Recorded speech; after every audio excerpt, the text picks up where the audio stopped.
देखिए बच्चों, हमारा 10th क्लास में जो चैप्टर था लोकतंत्र, उसमें हमने कल आपको लोकतंत्र के प्रकारों के बारे में बताया था।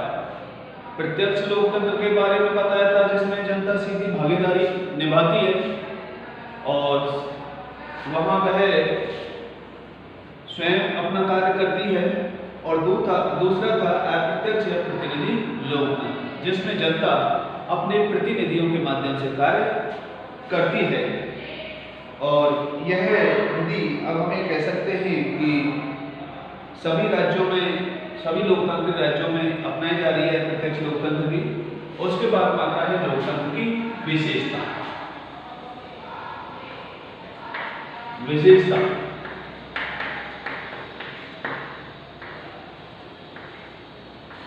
देखिए भाई, लोकतंत्र की विशेषताओं के बारे में चर्चा करेंगे। लोकतंत्र की विशेषताओं में सबसे पहले जो बात आती है वो बात आती है जनता का शासन। नंबर 1, जनता का शासन कि लोकतांत्रिक शासन जनता का शासन है।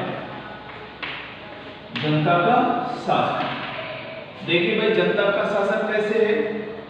शासन की एक प्रणाली के रूप में लोकतंत्र संपूर्ण जनता का शासन होता है। शासन की एक प्रणाली के रूप में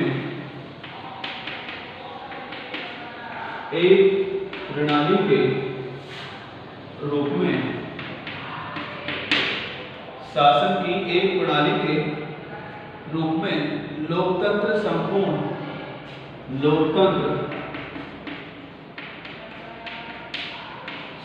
जनता का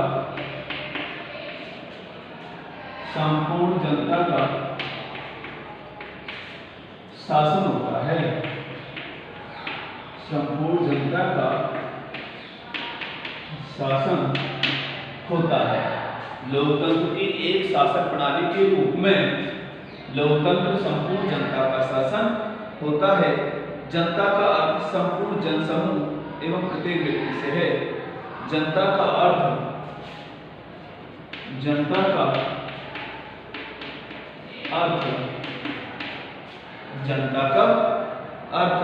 संपूर्ण जनसमूह,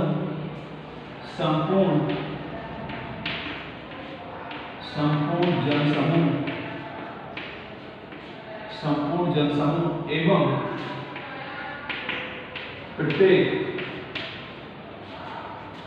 प्रत्येक व्यक्ति,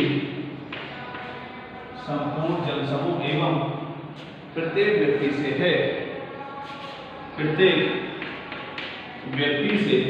है। संपूर्ण जनसमूह एवं प्रत्येक व्यक्ति से है। जनता का अर्थ एक जनसमूह या प्रत्येक व्यक्ति से कह सकते हैं। इस प्रकार यह किसी विशेष प्रकार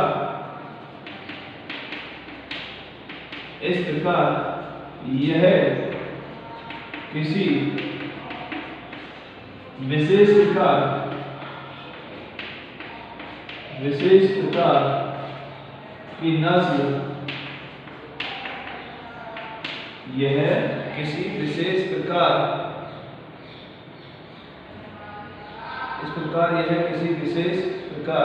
या किसी विशेष नस्ल, उसके बाद आता है भाषा संस्कृति।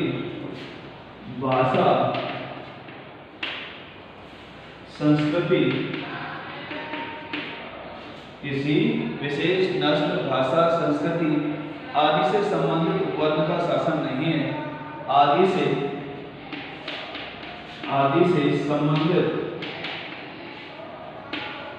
संबंधित वर्ग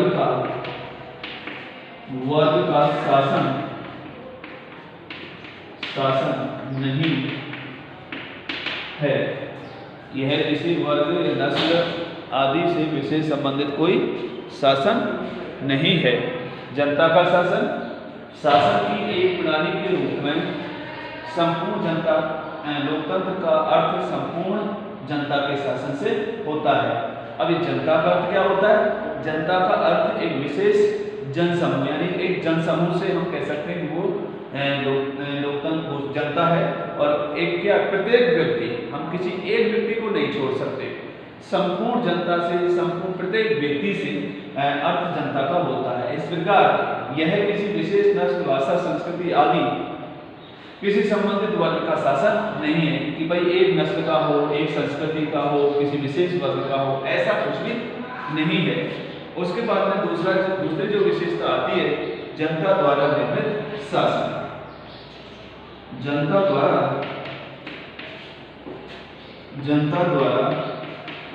निर्मित शासन। जनता द्वारा निर्मित शासन। लोकतंत्र में सरकार का निर्माण जनता द्वारा किया जाता है। लोकतंत्र में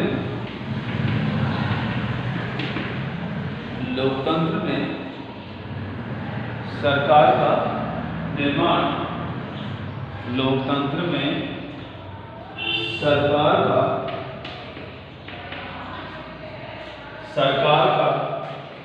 निर्माण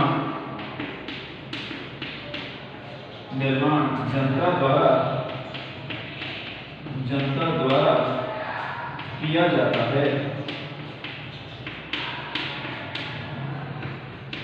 लोकतंत्र में सरकार का निर्माण जनता द्वारा किया जाता है।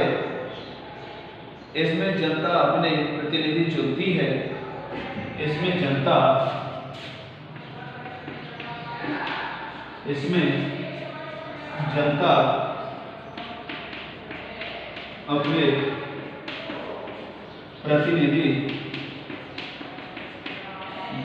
अपने प्रतिनिधि चुनती है और प्रतिनिधि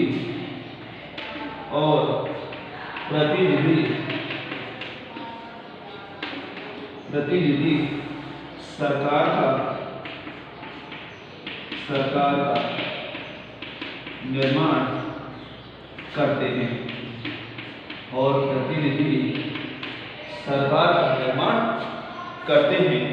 देखिए एक बार भाई, लोकतंत्र में सरकार का निर्माण जनता के द्वारा किया जाता है। लोकतंत्र में सरकार का निर्माण जनता के द्वारा किया जाता है। इसमें जनता अपने प्रतिनिधि स्वयं चुनती है और यही प्रतिनिधि सरकार का निर्माण करते हैं। इसलिए हम ये कह सकते हैं कि ये जनता द्वारा निर्मित शासन है। इसके बाद में आता है लोकतंत्र शासन एक साधन है, साधन नहीं।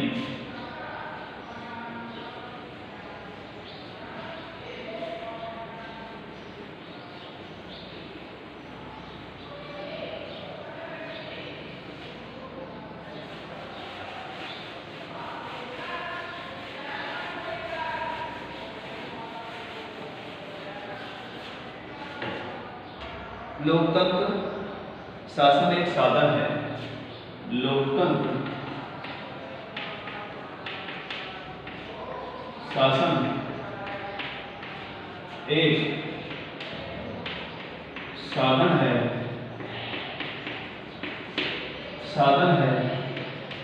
साधन नहीं। देखिए भाई, लोकतंत्र शासन एक साधन है, साध्य नहीं। आपको बता दें, साधन का मतलब होता है तरीका और साध्य का मतलब होता है लक्ष्य, किसी लक्ष्य को पाने का तरीका। तो ये तो एक टारगेट हो गया, ये क्या हो गया, तरीका हो गया कि इस तरीके से इसको पाने का कोई तरीका बताइए। तो कहने का मतलब हम ये कह सकते हैं एक अच्छे शासन को प्राप्त करने का हमारा लक्ष्य है कि हमें एक अच्छी शासन प्रणाली जनता को देनी है। तो हमारा टारगेट क्या हो गया, एक अच्छी शासन प्रणाली। अब उस अच्छी शासन प्रणाली के लिए हमने कौन सा साधन अपनाया, लोकतंत्र को अपनाया। इसलिए हम ये नहीं कह सकते कि लोकतंत्र एक साध्य है, लोकतंत्र तो एक साधन है कि इस तरीके से लोकतंत्र के तरीके से हम एक अच्छी शासन प्रणाली को प्राप्त करना चाह रहे हैं या जनता को एक अच्छी शासन प्रणाली देना चाहे। तो ये हम कह सकते हैं लोकतंत्र एक शासन है, शासन का एक साधन है, साधन नहीं। लोकतंत्र में शासन को कभी भी साधन नहीं माना जाता। लोकतंत्र में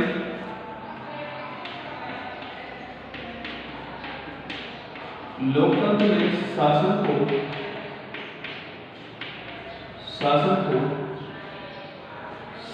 को कभी भी साधन नहीं माना जाता, कभी भी साध्य नहीं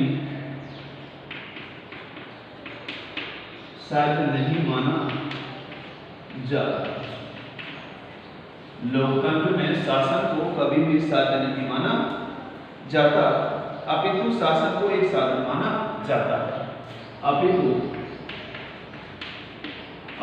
शासन को एक साधन माना जाता है। शासन को एक साधन माना जाता है। वास्तव में लोकतंत्र में शासन निम्नलिखित साध्यों वास्तव में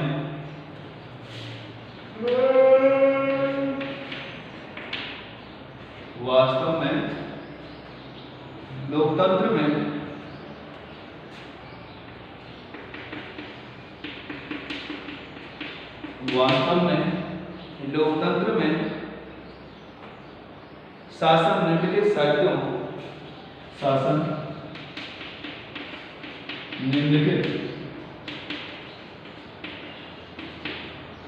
निम्नलिखित साध्यों लोकतंत्र में शासन निम्नलिखित साध्यों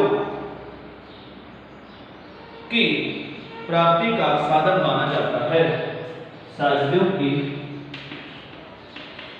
प्राप्ति का साधन माना जाता है। लोकतंत्र में शासन निम्नलिखित साध्यों की प्राप्ति का साधन माना जाता है।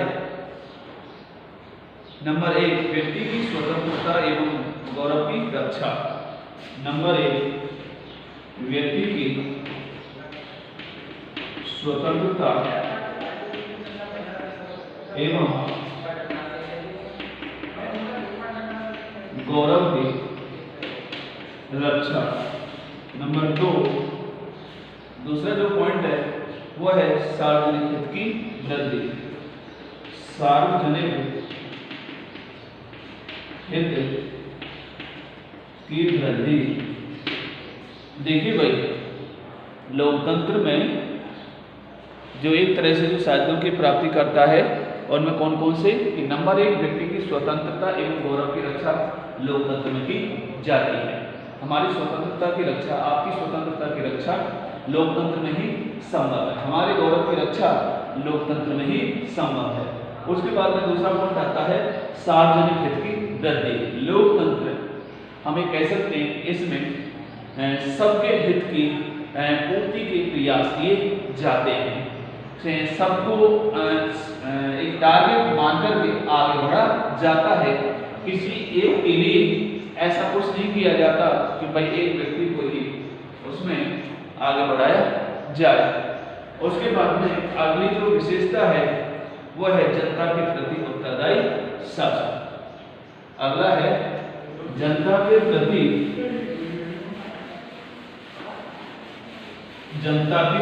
उत्तरदायी शासन।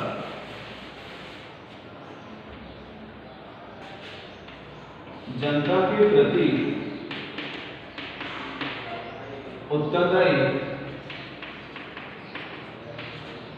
उत्तरदायी शासन। जनता के प्रति उत्तरदायी शासन। लोकतंत्र में शासन प्रणाली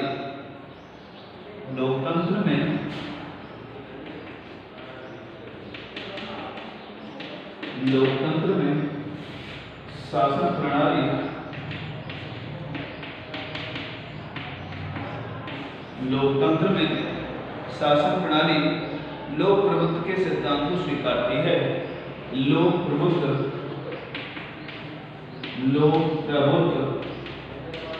के सिद्धांत को अपनाती है। लोक प्रभुत्व के सिद्धांत को अपनाती है या स्वीकारती है। अतः लोकतंत्र में शासन अपने कार्यों के लिए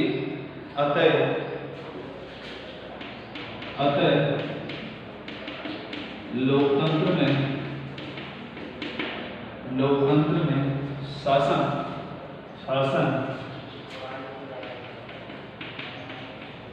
शासन अपने कार्यों के लिए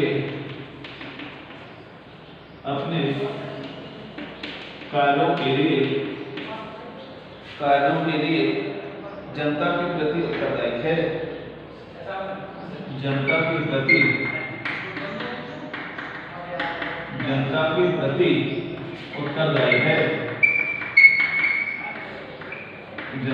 प्रति उत्तरदायी है। लोकतंत्र में शासन में जो भी कार्य करता है वो जनता को उत्तरदायी मान करके करता है। इसका अर्थ है कि यदि सरकार इसका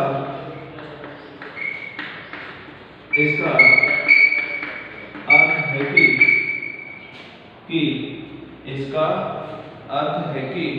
यदि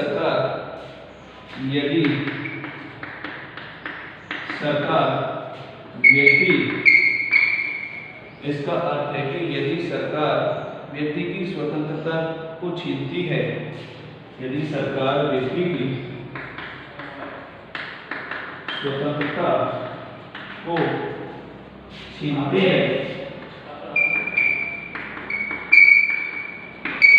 यदि सरकार व्यक्ति की स्वतंत्रता को छीनती है, जनमत का सम्मान नहीं करती, जनमत का सम्मान नहीं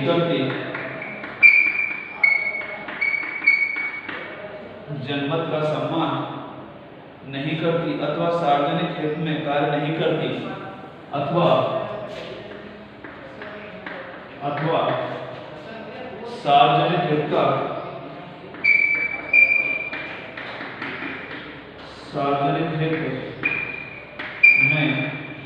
कार्य नहीं करती,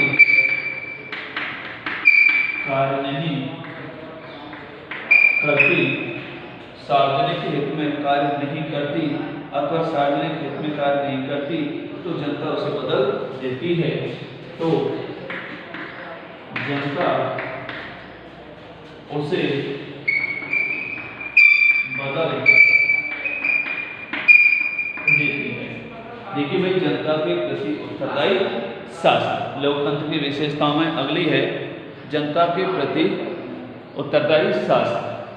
लोकतंत्र में शासन प्रणाली लोक प्रभुत्व के सिद्धांत को अपनाती है। लोक प्रभुत्व का मतलब है जनता की शक्ति की जो शक्ति है वो जनता की शक्ति है और वो शक्ति और किसी के पास में नहीं है, उसको अपनाती है।